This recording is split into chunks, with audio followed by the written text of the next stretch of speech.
मनुष्य का धर्म क्या है? अपने माता पिता की सेवा करना, अपने राष्ट्र की सेवा करना, सदा ईमानदारी से जीवन जीना। दया ऐसी हो कि हम चींटी को मारना भी पाप समझते हैं। हमारी भीतर इतनी दया है कि हम चींटियों को मारना भी, हिंदू कहता है कि मच्छर मारना भी पाप है, चींटी मारना भी पाप है। जैन परंपरा कहती है कि शहद खाना भी पाप है, क्योंकि शहद मधुमक्खी अपने लिए रखती है और आप उसका हिस्सा खा लेते हैं, इसलिए जैन परंपरा के कुछ लोग शहद तक नहीं खाते। ये पाप है। देखिए, हम ऐसी विचारधारा के लोग हैं कि हम किसी का अधिकार नहीं लेते। मधुमक्खी शहद पर किसका अधिकार है? बोलो। उचित तो यही है कि शहद पर मधुमक्खी का अधिकार है, लेकिन हम लोग जाते हैं मधुमक्खी उड़ाते हैं, खुद खा जाते हैं। इसलिए जैन परंपरा में शहद को खाना भी पाप बताया है। देखिए, इतना ऊंचा है ज्ञान कि आप दूसरे का हक ना खाएं। देखिए जरा, ये पाप है।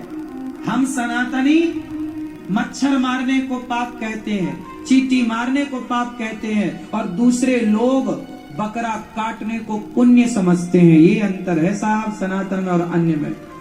वो बकरा काटते हैं और कहते हैं ये हमारा धर्म है। हम कहते हैं चींटी को मारना पाप है, और वो कह रहे हैं कि बकरे को काटना पुण्य है। ये अंतर है। हम अहिंसा के पुजारी हैं। अहिंसा ही परमो धर्म।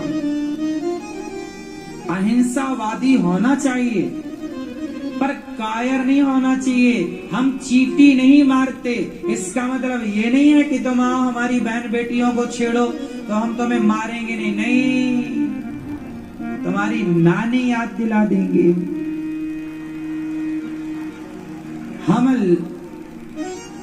हम छेड़ते नहीं है किसी को, पर अपने को कोई छेड़े तो छोड़ते नहीं। फिर हम लोग हनुमान जी वाले घर में घुस के मारते। रावण के घर में घुस के मारे हनुमान जी? नहीं मारे।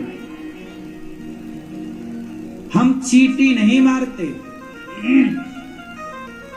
क्योंकि चींटी हमारा कुछ बिगाड़ती नहीं, और बिगाड़े भी तो भी हम उसको नहीं मारते। कोई बात नहीं, चींटी है। हम दयावान हैं, कायर नहीं है। जरूरत पड़ने पर हमारे एक हाथ में माला है तो दूसरे हाथ में भाला भी हो सकता है। जरूरत पड़ेगी तो जरूरत है। तो दया का मतलब ये नहीं है कि कोई तुम्हारी बेटियों को लूट रहा है। नहीं जी, हम तो दया वाले आदमी हैं, तुम लूट लो, ऐसा नहीं होगा साहब। तो दया वहां करो जहां दया की जरूरत है। दया वहां बिल्कुल मत करो जहां दया की जरूरत। बात समझ में आई?